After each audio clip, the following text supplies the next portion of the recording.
Here we are setting up for a two-player game of Tabletop Inc.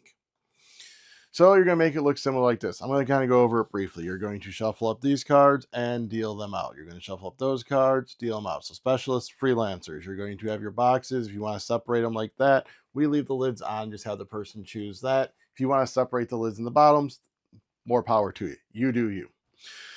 We then also have the item cards shuffled, laid out here. We have the objectives, we have the upgrades, we have the mechanism and components. I only have one per player. That is typically all you really need. If you want to put them all out, again, you do you. We have all of our various resources over here. We have our time, we have our inspiration, we have our coins, we have our components, and we have our research. Money. And then I just grabbed out the standees for the three we have out here for a demonstration. But otherwise, you'll have typically the standees off to the side, ready to go in case you do get those specialists. Each person is going to choose a color. They are going to grab a table in that color, their Mumans, the prediction cards. Each person is going to get dealt this award card. You're going to have your company card there. If you are not playing with the WoW and POW cards, you're going to grab your starting corporation leader person. You're going to put them in the WoW spot. Otherwise, you'll put a WoW card and a POW card there.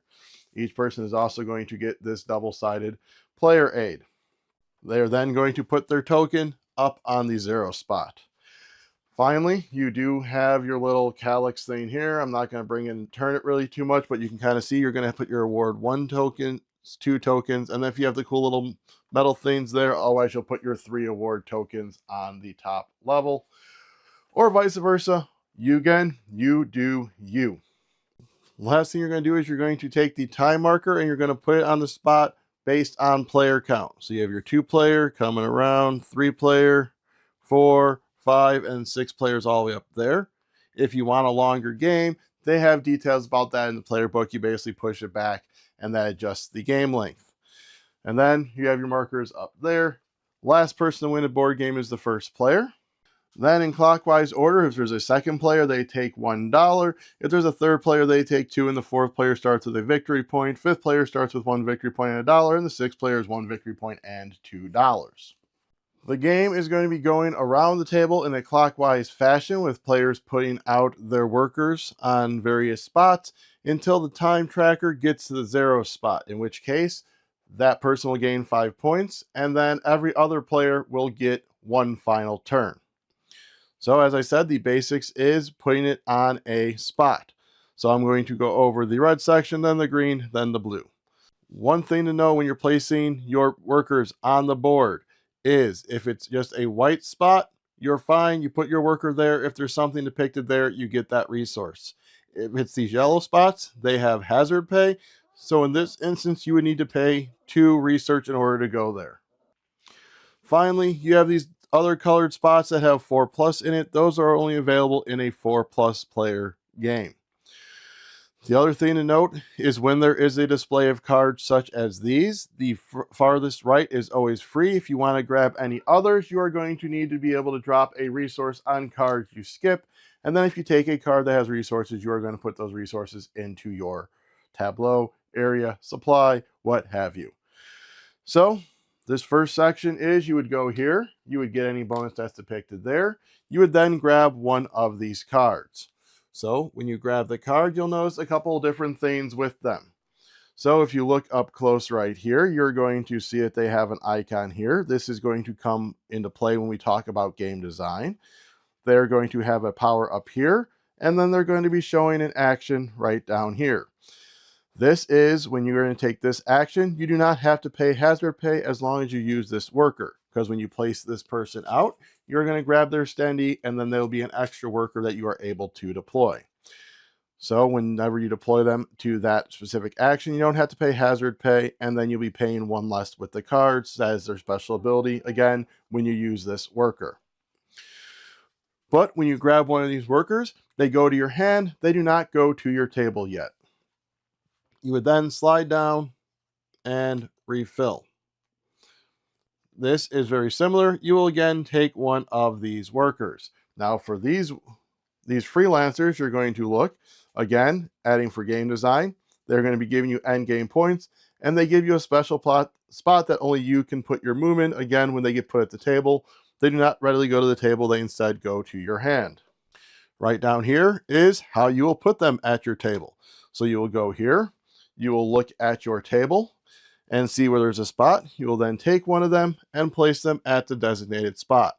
These ones right here will give you a resource when you place someone there. So this one would give me 1 time.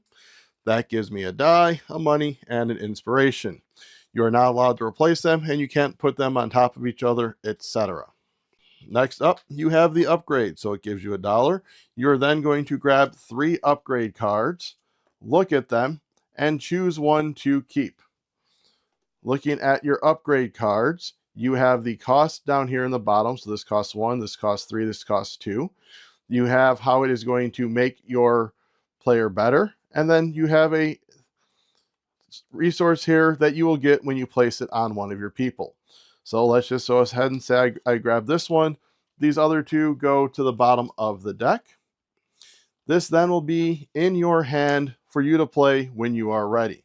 You spend the money though when you take it. So say I have them at my table. I choose to play my upgrade on them. I'm going to take this. I'm going to slide this under. I'm going to grab the depicted resource, in this instance, the component, and they are now contributing this much to my game design. You can also turn them that way if that makes you feel better. So that is the red area. The green area is fairly simple. If you go here, you can grab your combination of 3 of these resources, 3 of the same, or you can mix and match them. This gives you 2 components. This gives you 2 research. When you come over here, that is objective cards. You are again going to draw 3 and keep 2 of them, or keep 1 of them.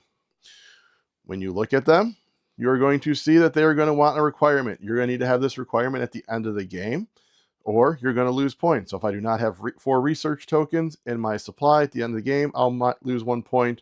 If I do, I'll gain 4. This icon here with the 3 stars is end game points. If it doesn't have the 3 stars, you get the points throughout the game. The other thing I will make note of is that you need to have an instance for each card. So with this one being 4 and 6, I would need to have 10 inspiration to be able to score both. I couldn't just have 6 and combine both of those together. So again, you'll keep 1, putting the rest at the bottom of the deck. Moving over to here is you are able to trade. When you trade, you can trade these resources at a 1-to-1, or you can trade these resources at a 1-to-1.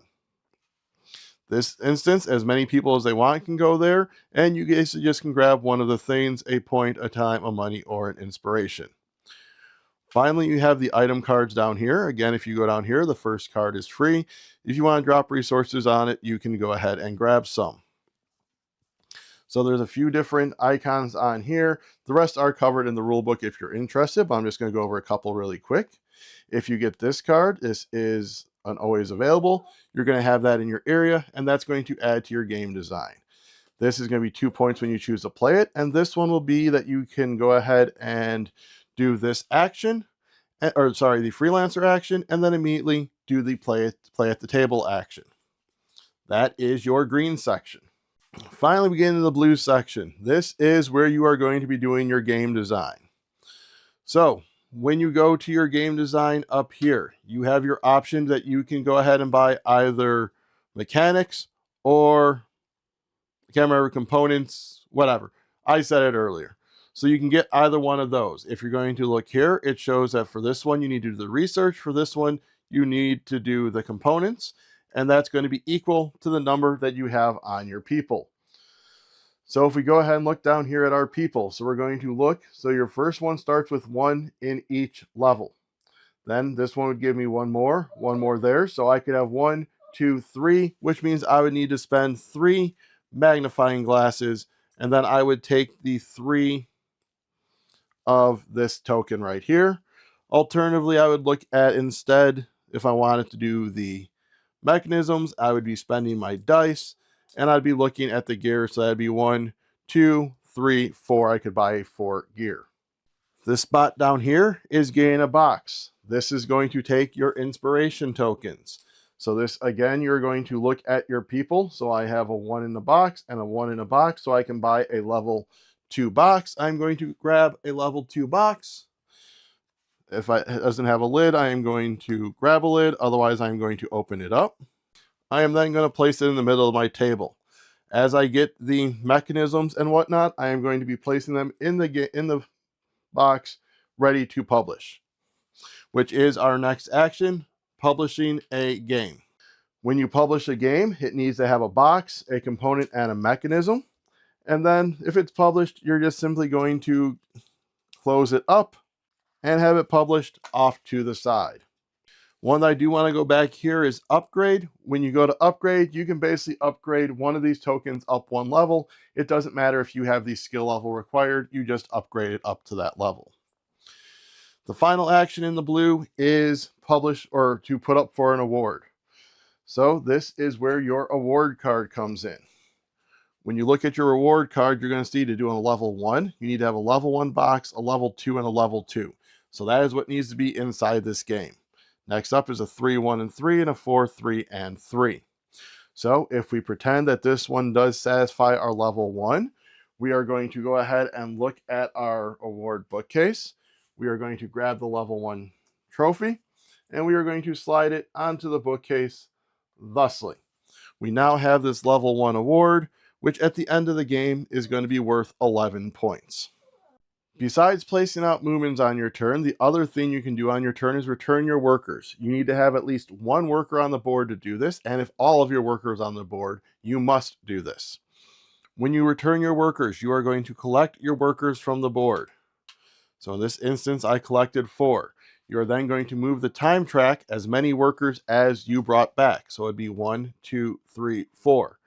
If you pass an icon on the board, you are going to do that action. This little purple guy there means you get to do any action on the board. You do not have to pay a hazard cost, but you also do not get the benefit. You are just going to do the action. If you are doing any of these actions that cost things, you will still have to pay what you would normally have to pay. You just can do it even if there is someone else there. The various other things give you resources. The other thing that happens when you return your workers is you can make predictions. When you make predictions, you are going to look at your prediction cards. You can make up to 4 predictions, and each prediction costs a research token. So if you were playing with more than 2 players, you would have the corporation cards for each person who's playing, and you would choose, if I want this, choose for this person or this person. But in a 2-player game, it's only the one. What you're going to do is for each one you choose, you're going to spend a research token, and you're going to put it face down in front of you. Then what happens is if before your next rest action, both of these have been done correct, you are going to score 4 points. 7 if 3, 10 if 4, only 2 if 1. But you need to get them all correct in order to score points. Even if you guess 3 and 2 get done, that doesn't matter. So what happens is if an opponent takes the action, you'll just flip over the card. Alternatively, there are spots on the board and icons, these little globe-looking things, where if you go there, you are able just to flip over a prediction card as if you had accurately guessed it. You are going to be playing until the tracker comes all the way around. That person would get 5 points, and then every other person would get 1 more turn. You would then move into final scoring.